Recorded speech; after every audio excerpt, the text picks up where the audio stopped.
Welcome to NTD News Today. I'm Kevin Hogan. Our top news is on how the smoke from Canada's wildfires is impacting air travel in the U.S. The Federal Aviation Administration is delaying flights to New York's LaGuardia Airport due to the smoke. The FAA says flights will be delayed on average 54 minutes, with a maximum delay of 94 minutes. This comes after the agency canceled a ground stop earlier today. There was a previous ground stop on Wednesday. The FAA's Thursday plan shows smoke potentially impacting travel from New York to Charlotte, North Carolina. Travelers in New York, Washington, Philadelphia, and Charlotte could see delays or cancellations similar to Wednesday. And there are forecast predictions that relief from the smoke due to the Canadian wildfires is in sight, at least for the Northeast, as a low-pressure system is helping blow it to the north. We hear more about the significance of the health warnings that say the smoke can cause negative health effects for the general public and can lead to more serious health problems for more sensitive groups. Have a listen. Joining me now is Steve Malloy, environmental attorney and founder of junkscience.com. Steve, thanks for coming on today. Hey, it's great to be here. How concerned should we be about the arrival of the smoke from these Canadian wildfires amid these air quality alerts? Yeah, I think people will be better off if they're not concerned because, if you get anxious about this kind of stuff, you're going to drive yourself crazy. You may even cause an asthma attack if you're anxious about it. In reality, this particulate matter in the air is not harmful. EPA has loads of clinical research where they have tested this sort of air on asthmatics, on elderly people, on children, and not that they couldn't elicit a cough or a wheeze. So this is not toxic air. If you look in the news media reports, there's no reports of people flooding to the hospital or having respiratory problems. There's some reports of people panicking, but it's best not to panic. If you feel uncomfortable, stay inside. You can wear a mask if you want, but the air is not harmful. And Steve, I have seen people wearing masks. People are driving around with their car windows rolled up. There have people who said that they got headaches and nosebleeds over this. Why would there be air quality alerts if it's not as big of a risk? Well, because the Environmental Protection Agency, for the last 30 or 40 years, has been pumping this scare about PM 2.5. It's very fine particulate matter that we get from wildfires, like we're getting from Canada, and it's really a scientific scam. There's no evidence that particulate matter has ever harmed anybody, but yet EPA maintains this scam, and this sort of junk science has pervaded.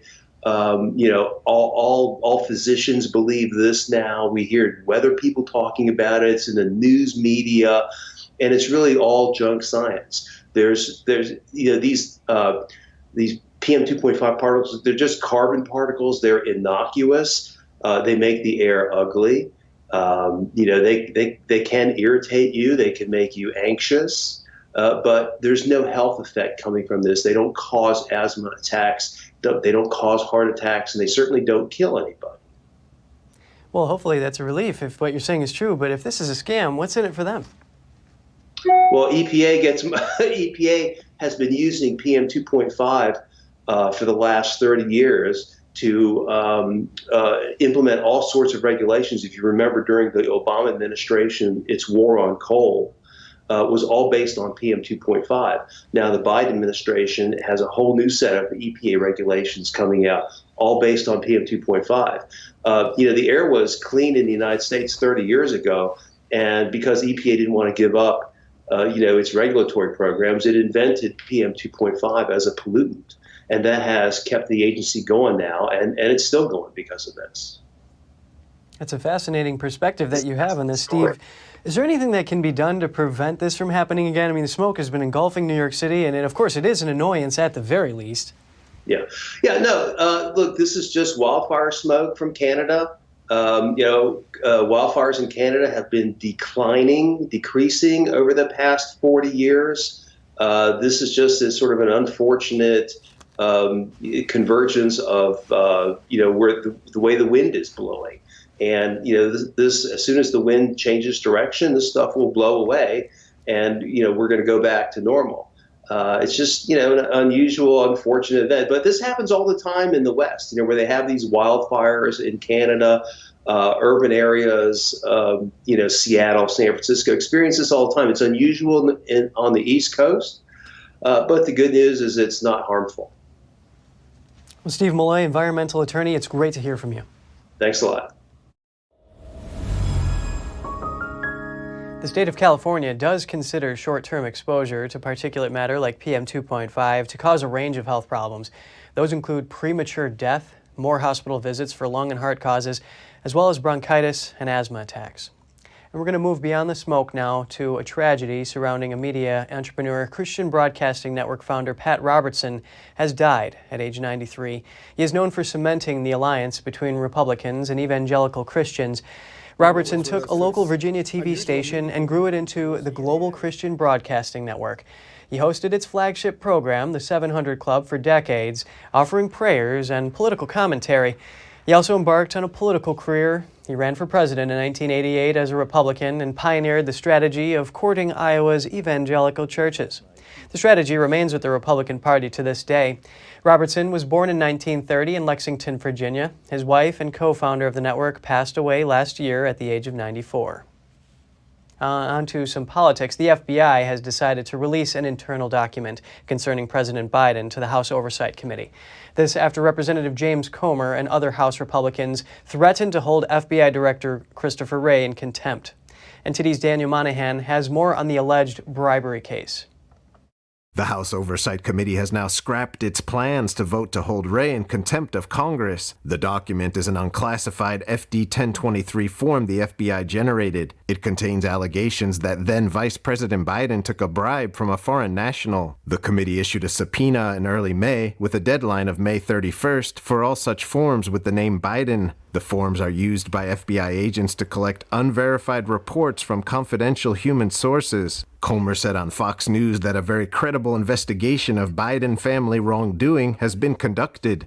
We've produced evidence in the form of bank records. We've produced evidence in the form of identifying all these shell companies that the Biden family was using to launder money. Comer says Americans have lost trust in the FBI's ability to enforce the law impartially and demand answers, transparency, and accountability. Representative Anna Paulina Luna wrote on Twitter that the FBI is afraid their informant will be killed if unmasked, based on the info he has brought forward about the Biden family. Here's Luna on Fox News. The FBI is running cover for the Biden administration, the Biden family, specifically Joe Biden. They know that he received $5 million while he was a sitting vice president. Senator Mike Braun reacted to the case. I'm a believer in transparency.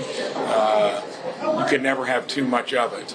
Comer says that the allegations contained within the unclassified record are not closed as the White House and Democrats would have the American people believe. But Ranking Member Representative Jamie Raskin tells a different story. Raskin has dismissed the investigation as politically motivated.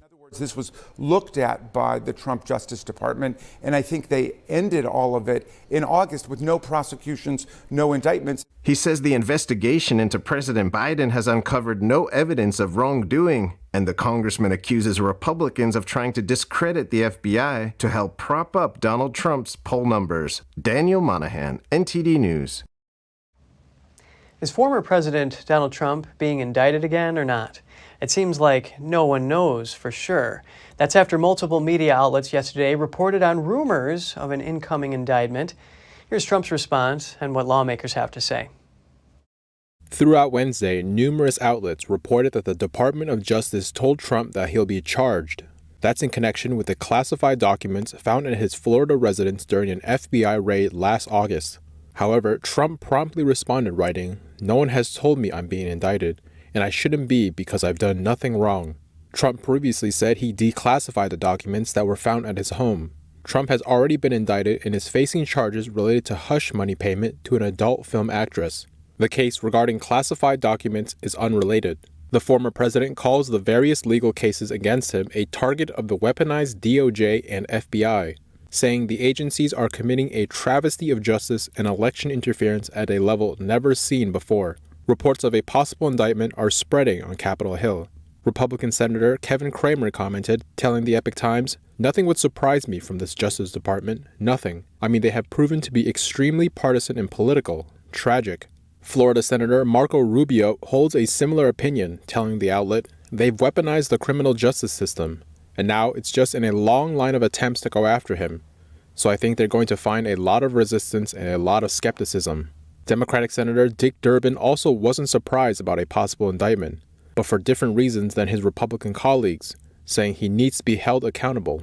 No one is above the law. According to unnamed sources referenced by Just the News, Trump's legal team was informed that the potential charges against him could include false statements, obstruction of justice, and another charge for gathering, transmitting, or losing national defense information. The talks about a possible Trump indictment come amid investigations into the Biden family. House Republicans are looking into a $5 million payment allegedly made by a foreign national. They're investigating if this was to influence Biden's decision-making when he was still vice president. With more coverage surrounding the GOP, the Republican National Committee launches a campaign urging Republican voters to vote early ahead of the 2024 election. It says that's the way to win this time around. The push was announced on June 7th by Chairwoman Ronna McDaniel in a video shared to her Twitter account.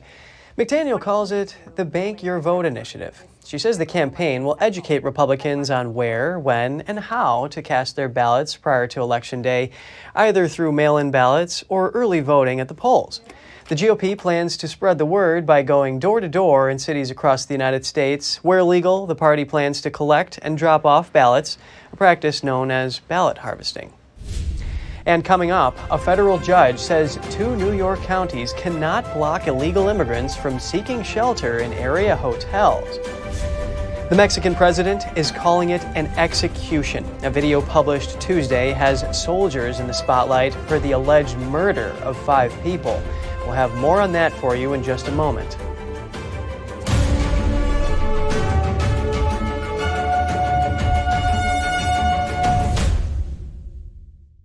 Did you know ESG is impacting every part of your life? From rising gas prices to global food shortages to out-of-control inflation, even losing your freedom of speech and being censored on the internet. It's all being driven by ESG ideology. Who's in control? What can you do about it? Find out in The Shadow State, the first documentary exposing ESG. The ESG movement of governments and corporations operates in the shadows. Only the light of truth can expose it. Watch The Shadow State documentary, streaming now. The homeless problem is getting worse, it's not getting better. Crime is getting worse, it's not getting better. Regulations are getting worse, it's not getting better. People are bailing on California in record numbers. Showing more than half of Californians are considering moving. It might be harder to find a U-Haul than to find your next home. The exodus of people moving out of California is not new. No sane person would want to leave California if they could make it here. For the first time ever, people are leaving. In 2020, California lost 650,000 people. Several high-profile companies have moved their headquarters. This place is going to stink. Watch, they already have high taxes. Our problems are man-made. All you have to do is pay attention. It's the money that's doing the talking, the California legislature. It can't go on forever like this. There's a lot of people that you would be surprised by their stories.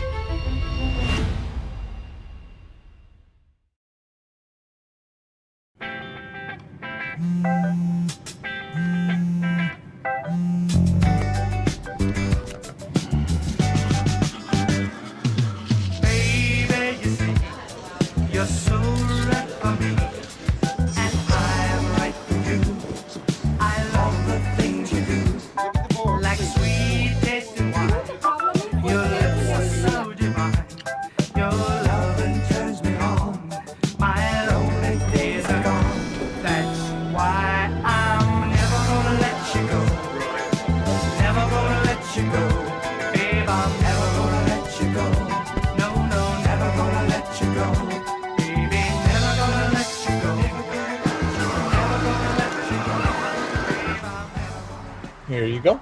Thank you. Thank you.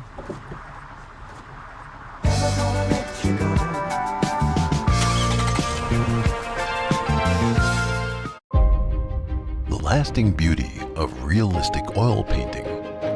Brilliant, expressive, and inspirational. The 6th NTD International Figure Painting Competition. Guided by pure authenticity, beauty, and goodness. Invites you to join us on a journey back to traditional art The gold award is $10,000. For more details, please visit oilpainting.ntdtv.com.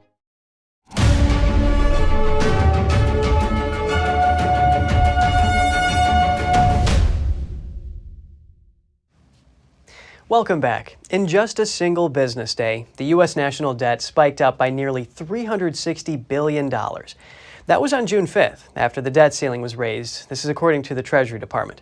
The current debt that the U.S. now holds is nearly $32 trillion. And here to talk to me about this is NTD Business's Don Ma.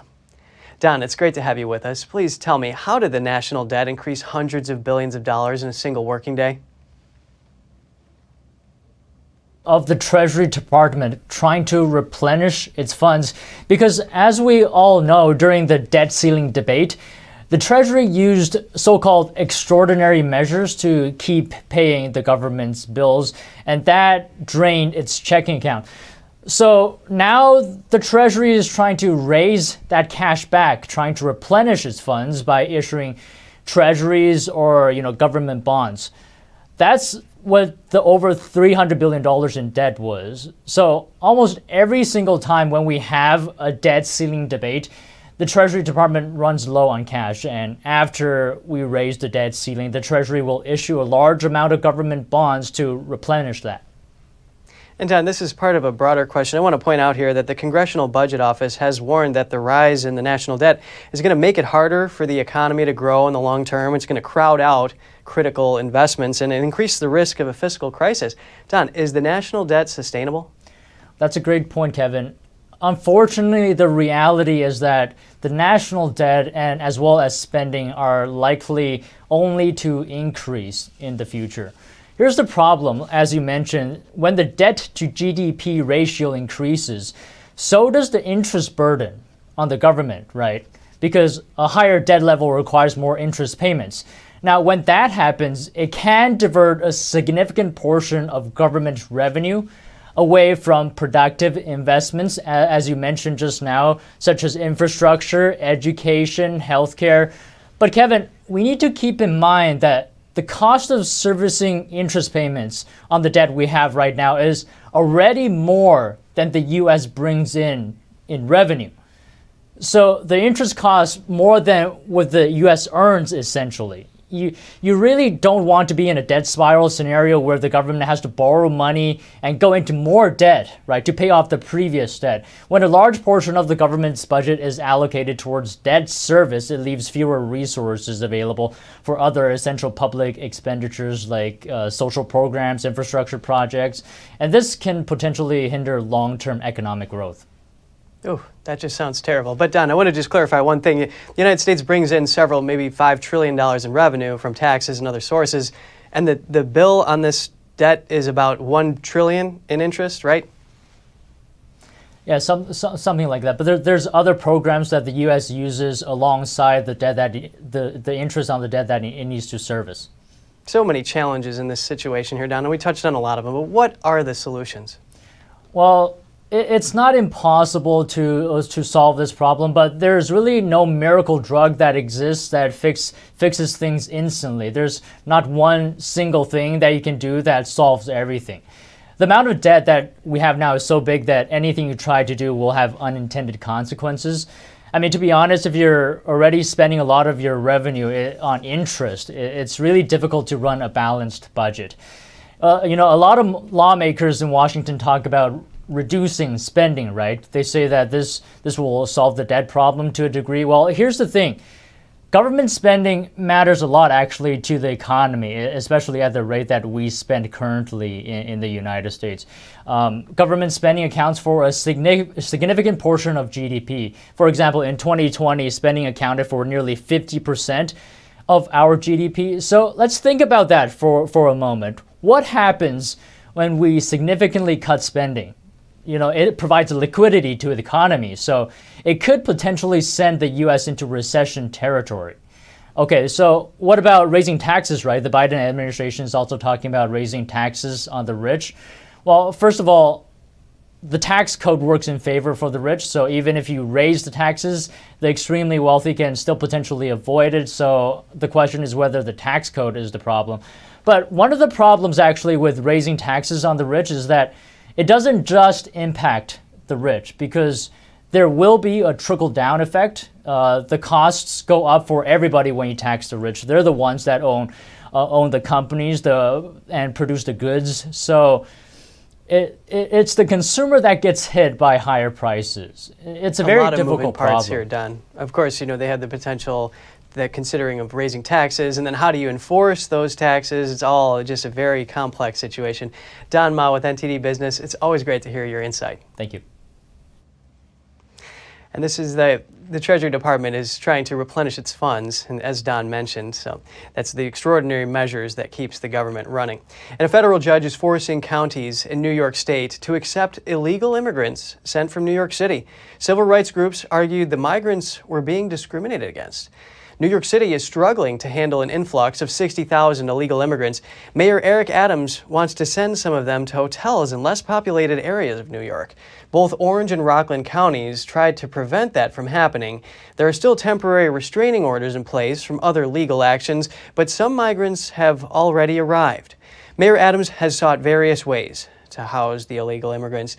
That includes school gyms, churches, and police training facilities. His latest proposal is to put the new arrivals in private homes. A Mexican cartel is believed to have slaughtered 8 scam call center workers. The remains of the victims were found discarded in plastic bags in western Mexico. The victims were all under 30 and worked in a call center run by the Jalisco New Generation Cartel. It's known for drug trafficking, extortion, and kidnapping, but also runs scam call centers.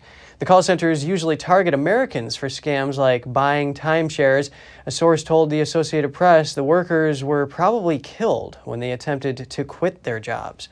The workers were first reported missing after their families became suspicious when they never returned from work. The families thought it was just a normal call center. Muslim and immigrant families coming together Tuesday in Maryland to protest against mandatory LGBT curriculum in schools. The protest was organized by a new parents group. The group, founded by Muslim parents, seeks to bring together people of different faiths and cultures to revive virtue and reason in our society. Let's find out more.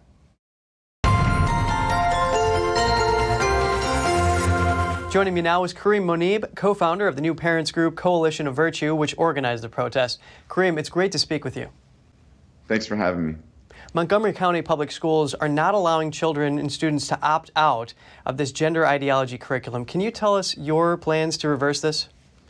Well, first of all, this happened in late March. We quickly organized. There was a parents group that was formed. That parents group was called, it's just an informal group, it's called Family Rights for Religious Freedom. And we joined that group in order to help them, gather support and rally different communities. So we together have been planning rallies, we've attended every board meeting in May 18th, May 25th, and in June 6th as well. So we've been putting a lot of pressure, going out there and bringing a lot of people. We had 500 people out at the last rally. This is during the daytime, during a work day. So we're putting pressure on them, and we've been giving testimonies. Many parents and youth have given testimonies to the Board of Education, and we're also filing a lawsuit against the Montgomery County Public School System. Beckett Legal Fund for Religious Freedom, an excellent law firm that has won Supreme Court cases. It has filed a lawsuit on behalf of a Muslim and 2 Christians, all together filing a lawsuit about this issue. So we're very hopeful that will work as well. Kareem, I see you're exercising your First Amendment rights here. How do you feel that your right to freedom of religion and in your students' education is being affected? Well, it's an established right of parents to guide their children's education, right? And there is the First Amendment right, as you mentioned, to exercise freedom of religion. So for you to for your child to be taught something which is contrary to their religion. And I'm not just talking about the academic study of, the LGBT movement, for example, or the civil rights movement, or something in an academic manner. But when you celebrate something, then it becomes an issue. The same would apply if my son was reading a book in which Muslims are not allowed to drink alcohol. But let's say there's a book in which the character drinks alcohol and he becomes a Superman and he flies in the air and saves the day. I also wouldn't want my son to read that book or be taught that book also, because it will be a celebration of that. You understand what I'm saying? So that's the issue for Muslim parents. Right. So you're concerned with this being glorified. And another evidence to this is that research by the University of California, San Francisco around 2019 found that LGBT Americans are at a higher risk of dementia. So this reinforces this concern over this teaching of these materials. Montgomery County Councilwoman Democrat Kristen Mink, she spoke at a school board meeting on Tuesday. She grouped Muslim children who spoke out about these sexuality materials in classrooms as white supremacists, the same group as them. Can you give your reaction about this? I can give you my reaction. I can give you my whole community's reaction, including all the people that came there. It's ridiculous. I mean, the vast majority of people there were brown or black, and there were a lot of white protesters also supporting us, but the vast majority were brown or black. So I mean, it's nonsense. And I want to say it was a lot of people found that to be very, very offensive. Kareem Monib, co-founder of Coalition of Virtue, it's great to hear from you. Thank you very much. Thanks for having me. And speaking of schools and religion, an Oklahoma school board approved the nation's first publicly funded religious charter school. It approved an application by 2 Roman Catholic associations for a new online school. A daily curriculum with religion will likely make it a test case for the legality of taxpayer funding for religious education nationwide. Social conservatives have long advocated for the expansion of school choice to allow families to have the option for religious education. Oklahoma Governor Kevin Stitt called it a win for religious liberty and education freedom in the state. The new charter school will offer Catholic teachings in its daily curriculum, with plans to start enrolling students in grades K through 12 by fall 2024. On to tech now. An AI team is accusing the ChatGPT creators of stifling freedom of speech. The team previously released an AI chatbot that gives answers from a conservative perspective, but now says they were forced to part ways with OpenAI. The team makes the Tusk web browser and rolled out their version of the chatbot ChatGPT a month ago. The team says they have to cut ties with OpenAI because the company is forcing them to restrict their chatbot's speech. Tusk CEO Jeff Berman said his team's Gipper chatbot was modified not to be biased in favor of a, quote, leftist agenda. OpenAI did not immediately respond to a request for comment. In other news, Mexican prosecutors are investigating an alleged execution. Soldiers were filmed beating and then shooting 5 men they pulled from a crushed pickup truck. Media outlets published the video on Tuesday, but it's dated May 18th. It shows about a dozen troops surrounding a truck after it crashed into a wall at high speed. The video shows the soldiers pull 5 occupants from the vehicle with kicks and punches before pushing them against a wall. One soldier is seen removing a long gun from the truck. The troops then appear to take cover and shoot into the distance at unseen targets before shooting the men. Still to come, a U.S. judge has set the trial date for exiled Chinese billionaire Miles Guo, who's charged with over $1 billion in fraud. Vietnam is trying to conserve energy in sweltering heat. Local restaurants in Hanoi are hit hard and resort to spending money to rent power generators. We'll have that story for you right after the break.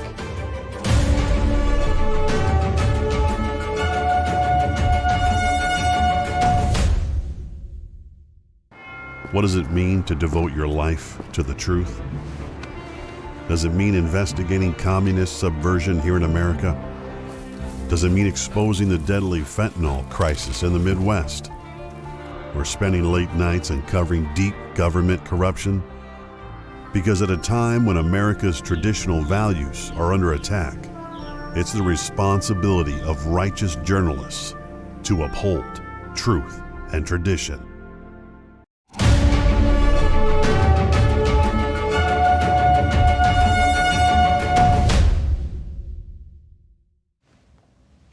Welcome back. Exiled Chinese businessman Guo Wengui will face trial in April 2024 on U.S. charges of leading more than a $1 billion fraud. A U.S. district judge has announced this. Guo, also known as Miles Guo, faces an 11-count indictment of wire fraud, securities fraud, bank fraud, and money laundering. The Justice Department says more than $300 million in illicit funds were seized from his 21 different bank accounts. They're accused of diverting much of that money to fund lavish lifestyles for Guo and his family. Court filings state Guo gained a substantial online following as a vocal critic of the Chinese Communist Party and exploited his fame to solicit investments.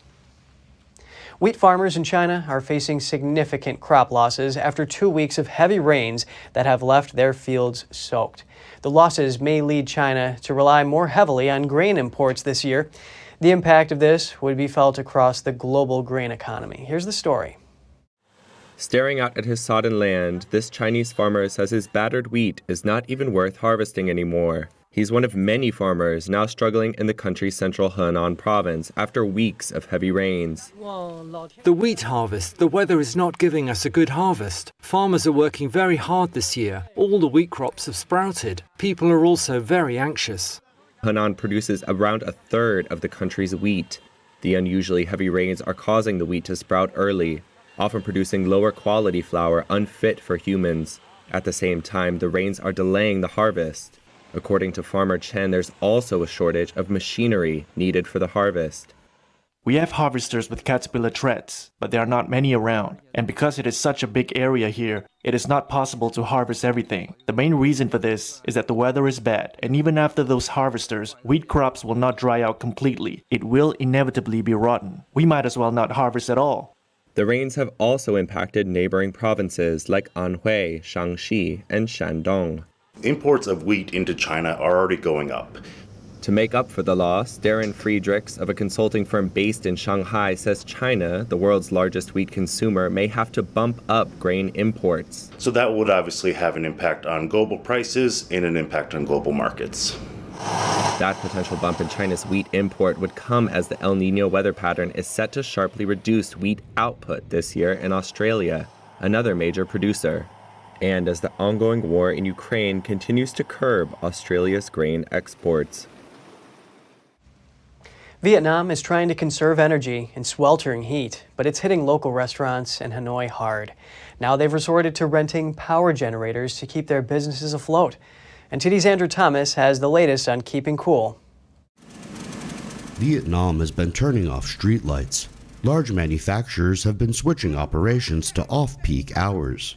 It's all part of an effort to keep the Southeast Asian country's national power system running, amid record temperatures and a surge in electricity demand. Restaurants are getting hit hard, so owners are renting large generators to keep their businesses running. Power cuts happen quite often at my restaurant, sometimes 2 or 3 times a day, sometimes twice in the morning and twice in the evening. Customers complain that when the power is cut off, eating hot pot is impossible, as there won't be any running fans or air conditioning.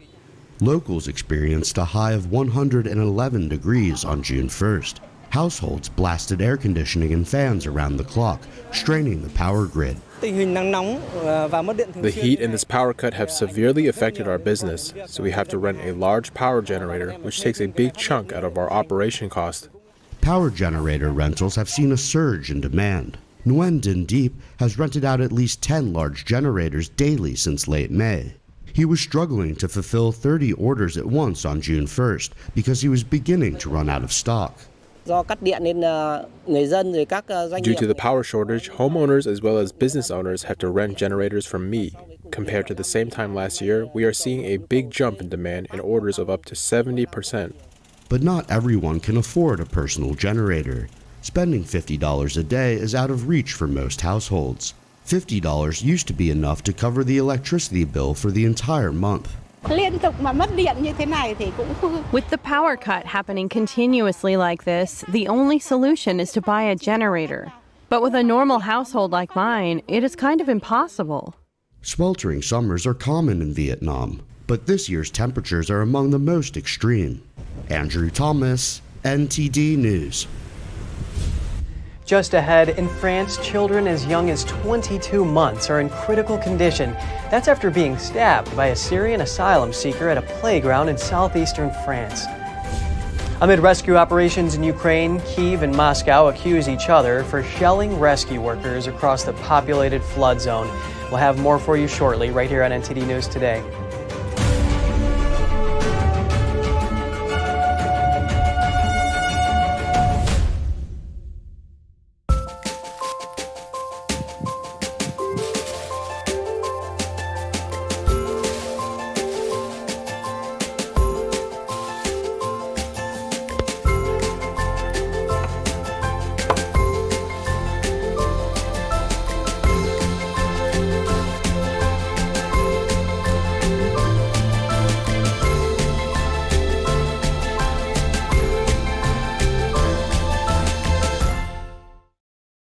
According to ancient Chinese medicine, purslane is considered a medicinal herb and is used to help lower cholesterol, improve vascular functions, and prevent diabetes.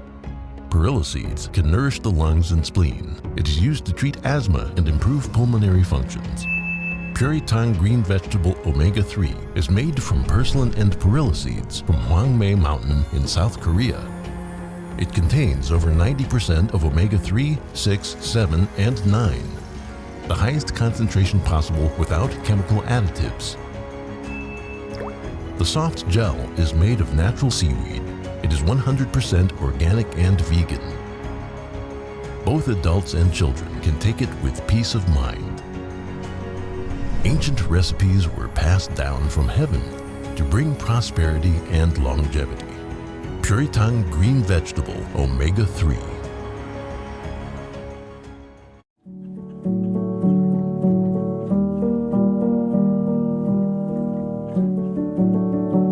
A painting that has true beauty. I imagine it's like a door.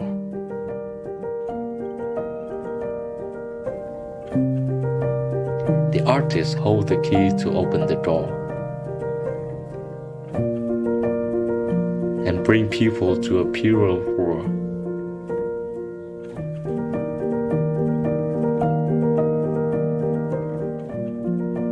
A world where people are more compassionate.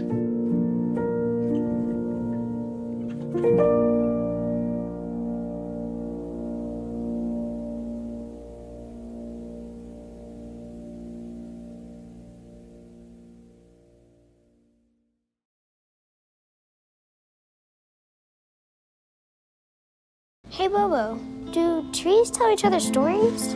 I'm sorry, I'm afraid I don't know that. Hey, why don't we go find out? Listen. Do clouds take naps? I couldn't tell you. Dad, do stars visit their friends? Look!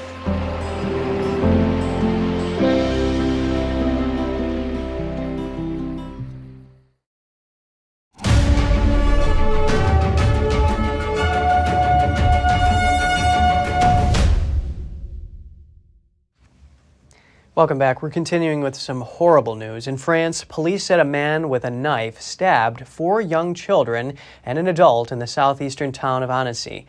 Some of the victims are in critical condition.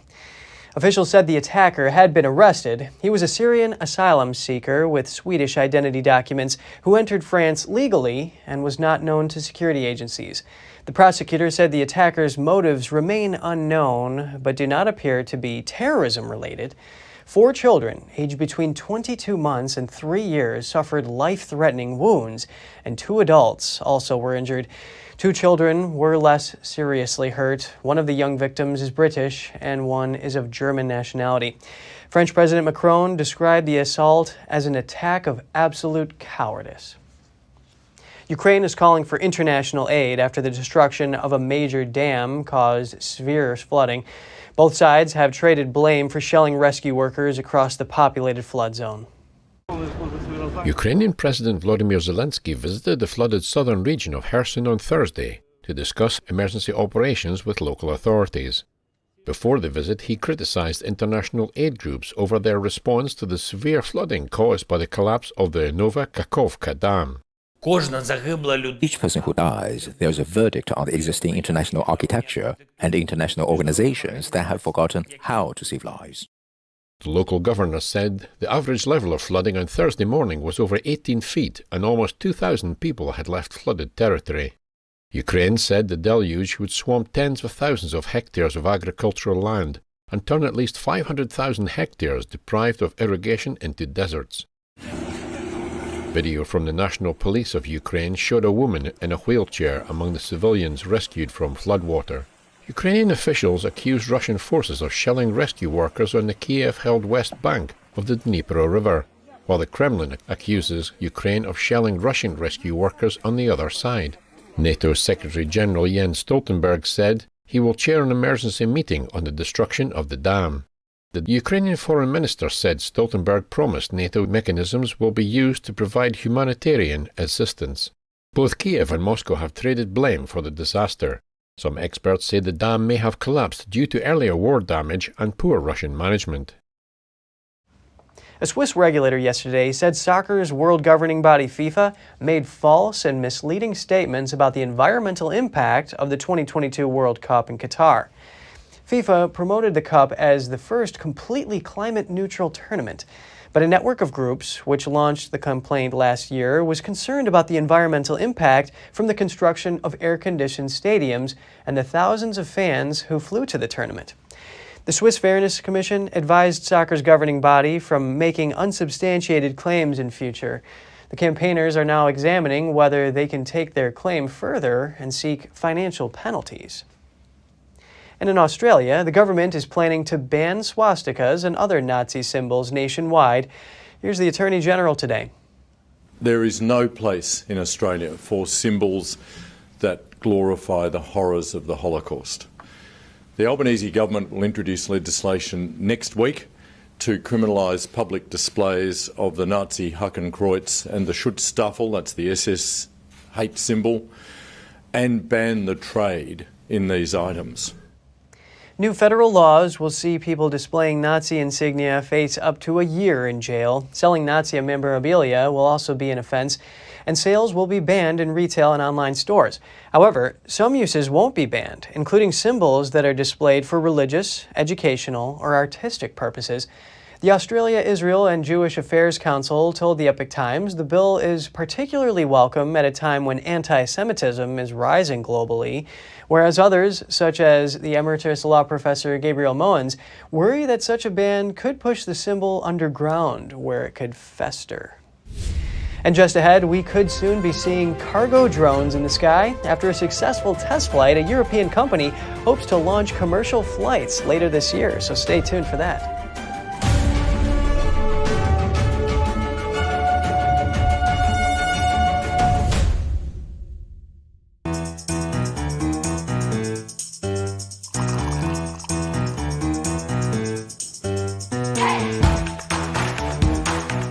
I'm Evelyn Lee. And I'm Kevin Hogan.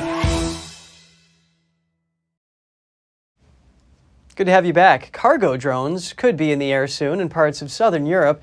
In Bulgaria, a recent test flight of a full-size cargo drone was a success.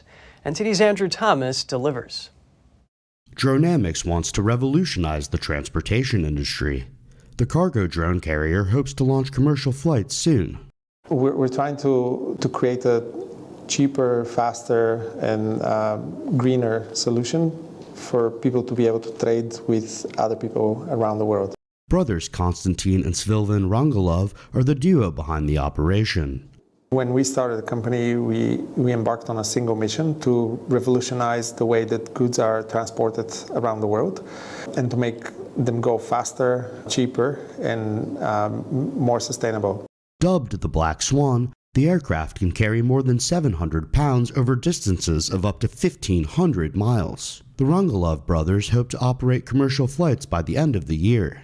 At the end of the year, we would be ready to launch our first commercial flights because we already have a license, so we will be several years earlier than anyone else, and that's quite exciting.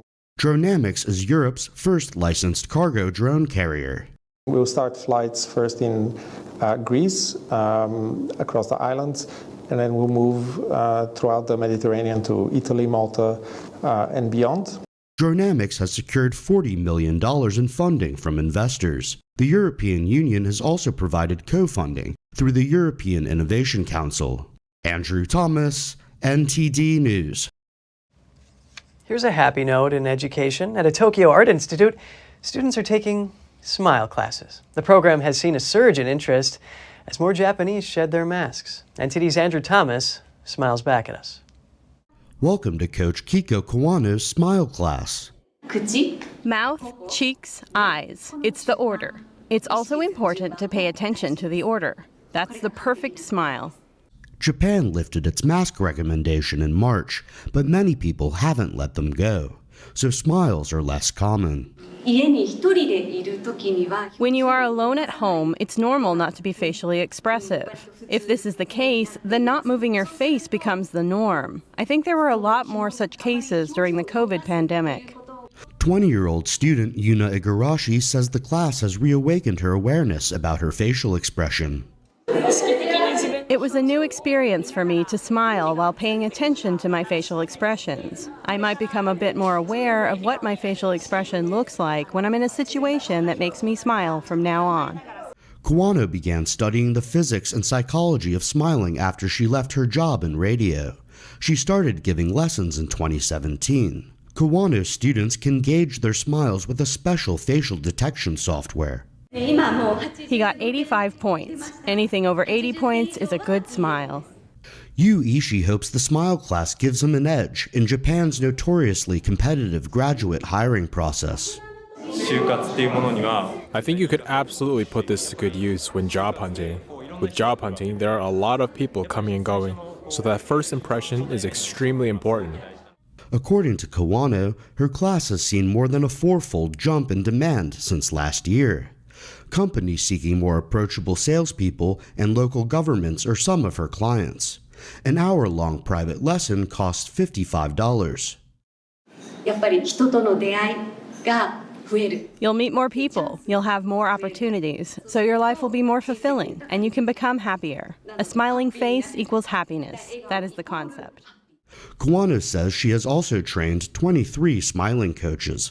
She hopes to spread the technique of crafting the perfect smile. Andrew Thomas, NTD News. Coming up next, India is all set to host this year's Miss World pageant.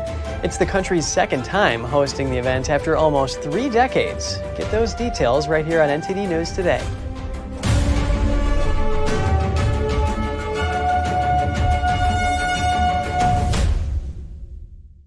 It's just clear as day. The media, whether it's broadcast, cable, or print media, has become extremely biased. And I started looking online for alternative ways to get information. And I saw an ad for a free trial. And I looked at it and I said, Epoch Times. I mean, come on, this is end of days type of stuff. I mean, what are they going to be talking about here? And I said, well, it's a free trial. Let me dig in. Is it giving me both sides? Is it giving me an objective point of view here? I have looked for opportunities to see where they might be biased, and I don't find it. It has given me a level of trust in media that I didn't think I'd ever get back. I love the Epoch Times because it has renewed my faith in the idea that a reliable, responsible, non-biased source of information is available. And I can say that I love it because of that. Hey, I told you enough of that. But look, this is different. It's Ganjin World.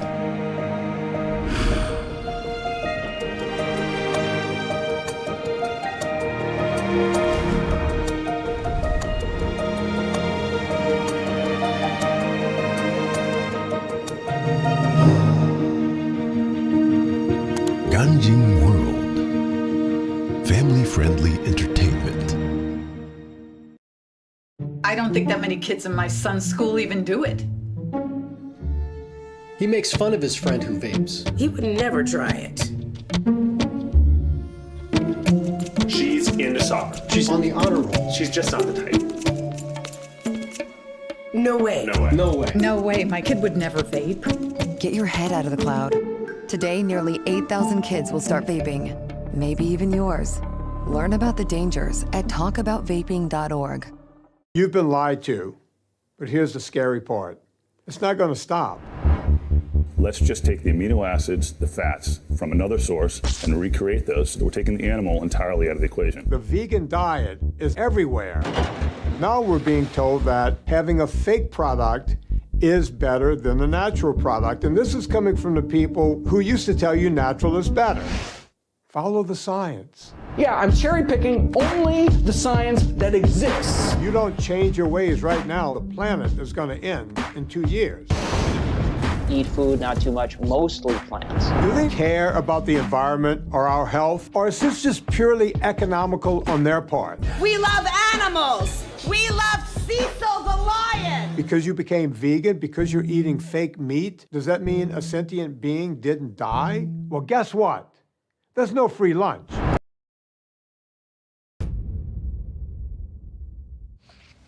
Good to have you back with us. Miss World is coming in India for its 71st edition.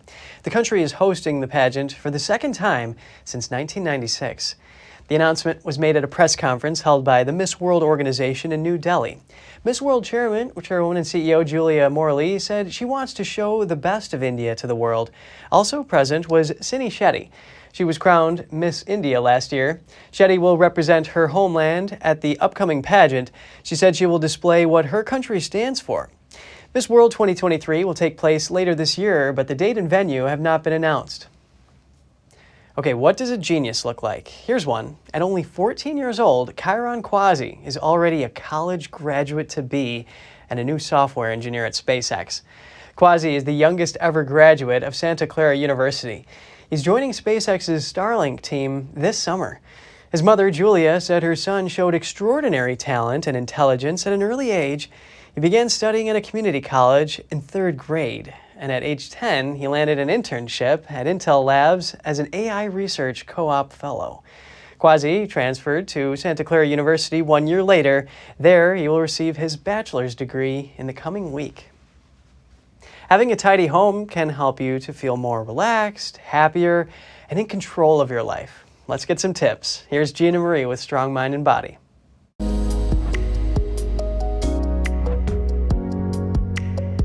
We can't ignore how our homes affect our minds and bodies. Our mental and physical well-being are inevitably affected by the environment we live in. A lack of natural light or an overly cluttered space can make you anxious or even depressed. We want a home that makes us feel safe, in control, and calm. Here are 5 tips that can help us make a home that's healthy and harmonious. Number 1, declutter. Clutter creates chaos in our minds and contributes to stress and anxiety. Decluttering creates a more calming environment. Orderly homes are linked to healthier choices, promote productivity, enhance physical and mental well-being. Besides, getting rid of stuff that you don't use makes you feel empowered. Start with small spaces like clearing the cabinets or drawers. Don't do it with perfection in mind. Do it gradually and donate or store items that you don't use. Number 2, get a water purifier. You'll want to make sure that the water in your home is clean and free of contaminants. This includes substances such as chlorine. You can relax and enjoy pure and safe drinking, bathing, and cleaning water by installing water filters in your home. Number 3, use natural paints. The wall and ceiling paint you choose could affect your physical and mental health. Most paints contain hazardous chemicals, although many companies have improved their formulas. However, some still have volatile organic compounds. These can turn to gases at room temperature and cause health issues. Switch to natural paints, and while you're at it, consider painting your walls with colors that make you calm. Number 4, lighten up. Consider upgrades that shower your home with natural light. Keep your windows clean so as to let as much natural light in as possible. Brightly lit spaces stimulate our brains by increasing serotonin levels. This can make us more energetic. Number 5, make a workout area. Creating a workout area can help inspire physical activity. You don't need a lot of money or space to style a home gym. Some of the exercises that keep your heart revved up require a little less space than a doormat. You can add plants, candle lights, or a stand to watch YouTube workout videos. Add a mirror to help you monitor your form when using weights or doing yoga poses. A tidy home is essential to a balanced lifestyle. It can keep worries at bay and help you to live your best life. Always great tips from Gina Marie, and that's all for today's program. I'm Kevin Hogan, NTD News, New York City.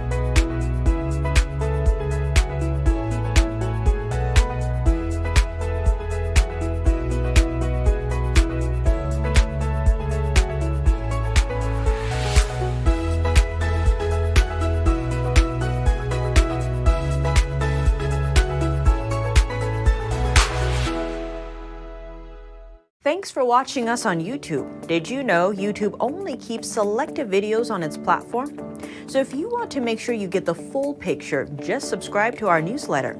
Go to newsletter.ntd.com and sign up. It's free.